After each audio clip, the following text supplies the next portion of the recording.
गोळीवरील अक्षरावरून आरोपींचा शोध। नेपाळ येथील महिलेच्या खून प्रकरणी 3 आरोपी अटक। मृतदेह भरलेल्या गोणीवर असलेल्या SM28 या अक्षरावरून महिलेच्या प्रियकरासह इतर 2 साथीदारांना अटक करण्यात मोखाडा पोलिसांना यश आलं आहे। नेपाळ येथील एका महिलेची प्रेम संबंधातून हत्या करून मृतदेह गोणीमध्ये भरून जव्हार नाशिक महामार्गावरील वाघ नदीमध्ये फेकल्याची घटना घडली होती। मृतदेह भरलेल्या गोणीवर असलेल्या SM28 या अक्षरावरून महिलेच्या प्रियकरासह इतर 2 साथीदारांना अटक करण्यात मोखाडा पोलिसांना यश आलं आहे।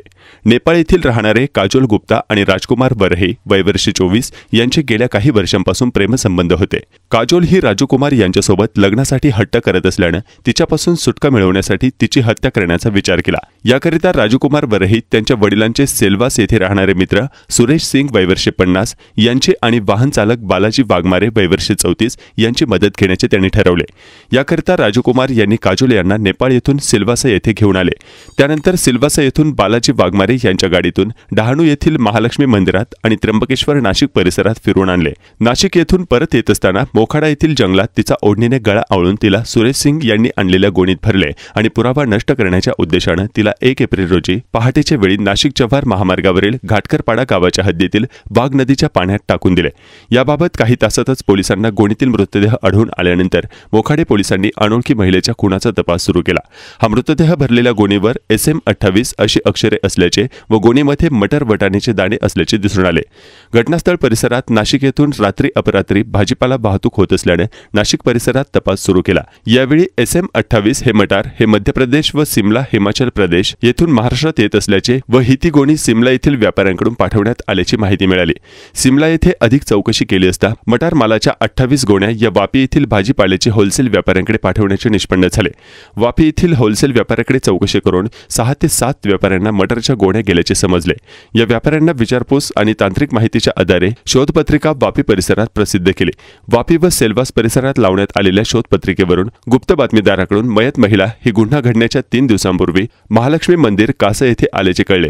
याद्वारे सीसीटीव्ही फुटेजच्या आधारे तपास करत प्रियकर राजकुमार वरही, सुरेश सिंग आणि वाहन चालक बालाजी वाघमारे यांना अटक केली असून पुढील तपास मोखाडा पोलीस ठाण्याचे सहाय्यक पोलीस निरीक्षक प्रेमनाथ ढोले आणि स्थानिक गुन्हे शाखा करत आहेत। या आरोपींना 11 एप्रिल पर्यंत पोलीस कोठडी सुनावण्यात आली आहे। जव्हार नाशिक महामार्गावर सीसीटीव्हीची नजर जव्हार नाशिक महामार्गाच्या परिसरात अनेक ठिकाणी वनपट्ट्यांचा भाग असल्याने या भागात यापूर्वी देखील अनेक वेळा गुन्हे घडले आहेत। आरोपी मृतदेह लपवण्यासाठी अशा ठिकाणांचा अनेक वेळा वापर करतात। मात्र या मार्गांवर अनेक ठिकाणी छुपे सीसीटीव्ही कॅमेरे लावलेले असून या भागात घडलेल्या गुन्ह्यांपैकी सर्व गुन्हे निष्पन्न झाल्याचा पोलीस अधीक्षक बाळासाहेब पाटील यांनी निदर्शनास आणून दिले। तसेच या भागात नाकाबंदी, चेकिंग, पेट्रोलिंग हे देखील होत असल्याचे त्यांनी सांगितलं।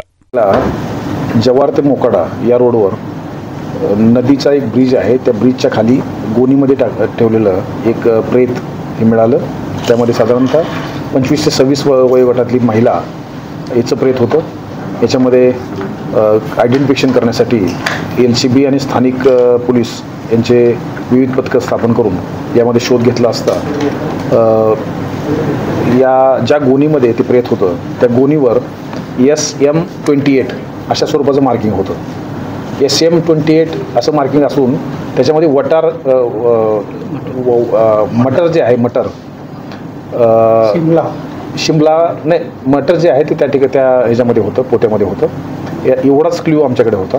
याच्या आधारावर हे मटर कोणकोणत्या ठिकाणावरून आपल्याकडे येतं याविषयीची माहिती घेतली। त्यामध्ये मध्य प्रदेश आणि हिमाचल प्रदेश इथून मटर हे महाराष्ट्रामध्ये येतं। त्यामुळे त्या SM28चा अर्थ काय आहे असं वेगवेगळ्या मार्केटमध्ये चौकशी केली असता असं निष्पन्न झालं की ही मटर ही हिमाचल प्रदेश या ठिकाणून आलेली आहे आणि SM याचा अर्थ शिमला मटर, शिमलावरून आलेली ही मटर आहे आणि त्याच्यावर 28 लिहिलेलं आहे म्हणजे 28चे बॅग ह्या त्या मटरच्या आलेल्या आहेत। मग या 28 बॅग जास्तीत जास्त बॅग कुठे गेल्या याविषयीची माहिती घेतली असता की वापीमध्ये 28 बॅग गेल्या होत्या आणि त्यापैकी 7 बॅग ह्या सेल्वासाला गेल्या होत्या। मग सेल्वासाच्या बॅग ज्या आहेत त्या बॅगविषयी जास्त माहिती मिळत नसल्यामुळे त्या एरियामध्ये काहीतरी गडबड आहे असं गृहीत धरून आम्ही त्या भागामध्ये संपूर्ण प्रचार ते फोटो मैताचे फोटो दाखवलं, त्या ठिकाणी पोस्टर्स वगैरे लावले आणि विचारपूस सुरू केली। तर काही एक बातमीदाराकडून माहिती मिळाली की या फोटोमधली जी महिला आहे ती महालक्ष्मी मंदिर कासा पोलिटिशन या हद्दीमध्ये असणाऱ्या महालक्ष्मी मंदिरामध्ये 3 दिवसापूर्वी आलेली होती त्या ठिकाणचे CCTV कॅमेरे चेक केले असता त्या ठिकाणी ती महिला दिसली, त्याबरोबर काही एक पुरुष दिसला, वाहन पण दिसलं. त्या वाहनाच्या आधारावर चेकिंग केलं असता हे वाहन हे सिल्वासाचं होतं, स्विफ्ट डिझायर. त्याच्या ड्रायव्हरपर्यंत पोचल्यानंतर त्या वाहनासंदर्भातली आणि जे वाहन ज्यांनी भाड्याने घेतलं होतं त्या संदर्भातली माहिती मिळाली. हा सिंग नावाचा 50 वर्षाचा इसम त्यांनी हे वाहन भाड्याने घेतलं होतं. त्याला ताब्यात घेतल्यानंतर विचारपूस करता त्यांनी या संपूर्ण गुन्ह्याविषयीची माहिती दिली. गुन्ह्याचा मुख्य उद्देश जो आहे तो हा आहे की जे मयत आहे आणि त्याचा मारेकरी हे दोघंही लिव्ह इन रिलेशनमध्ये नेपाळमध्ये राहत होते. हे मूळचे रहिवासी नेपाळचे आहेत. नेपाळ या ठिकाणी बऱ्याच वर्ष एकत्र राहिल्यानंतर तिने लग्नासाठी तगादा लावला आणि मुलाच्या घरच्यांची इच्छा नव्हती त्या मुलीबरोबर लग्न या मुलाचं करायचं. म्हणून त्या मुलाच्या वडिलांनी आणि मुलांनी कट तयार केला की या मुलीला संपवायचं आहे आणि त्या दृष्टिकोनातून त्यांनी त्यांच्या मित्र तो सिल्वासाला भाजीपाल्याचा व्यवसाय करतो त्याची मदत घेतली आणि त्याच्याकडे या दोघांना पाठवून दिलं. सिल्वासाचा मित्र जो सिंग नावाचा व्यक्ती आहे त्यांनी या संदर्भात एक वाहन भाड्याने घेतलं आणि तो स्वतः आणि हे दोघंजण जो मयत आहे आणि मयताचा प्रियकर असे तिघंजण आणि ड्रायव्हर असे ते वाहनातून पालघर जिल्ह्यामध्ये आले.